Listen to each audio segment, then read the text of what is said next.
जय हिंद विद्यार्थी मित्रांनो. येणाऱ्या परीक्षेच्या दृष्टीने अत्यंत महत्त्वाचा पॉइंट आपण या ठिकाणी आज बघत आहोत.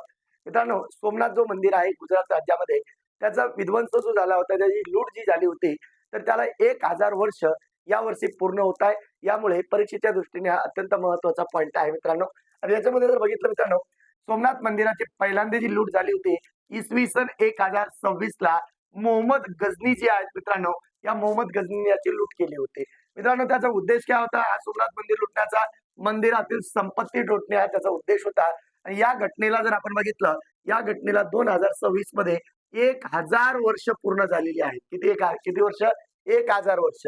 सोमनाथ मंदिर जे आहे मित्रांनो, सोमनाथ स्वाभिमान पर्व यावर्षी 8 जानेवारी ते 11 जानेवारी 2026 दरम्यान सोमनाथ स्वाभिमान पर्व साजरा करण्यात आलेला आहे.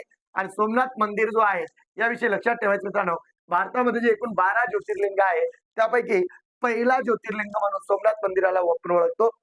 आणि हा सोमनाथ मंदिर त्रिवेणी संगमावर आहे. त्यामध्ये जर बघितलं, कपिला नदी आहे, हिरण नदी आहे, सरस्वती नदी आहे. या त्रिवेणी संगमावर हा मंदिर आहे. लक्षात ठेवायचं मित्रांनो, मोहम्मद गझनी जो आहे हा अफगाणिस्तानचा गझनी सम्राट होता. 17 वेळा यांनी आपल्या भारतावर आक्रमण केलेलं आहे, म्हणून याला मूर्तिभंजक म्हणून सुद्धा ओळखलं जातं. आणि नवीन सोमनाथ मंदिर जर आपण बघितलं मित्रांनो, 1947 ला याचं बांधकाम सरदार वल्लभभाई पटेल यांनी सुरू केलं होतं. आणि याचं उद्घाटन 1951 ला भारताचे राष्ट्रपती राजेंद्र प्रसाद यांनी केलं होतं. आणि विशेष म्हणजे लक्षात ठेवायचं, हा मंदिर चालुक्य शैलीमध्ये बांधण्यात आलेला आहे. अशाच पद्धतीच्या माहिती बघण्यासाठी चॅनलला लाईक करा, फॉलो करा आणि जास्तीत जास्त शेअर करा. जय हिंद.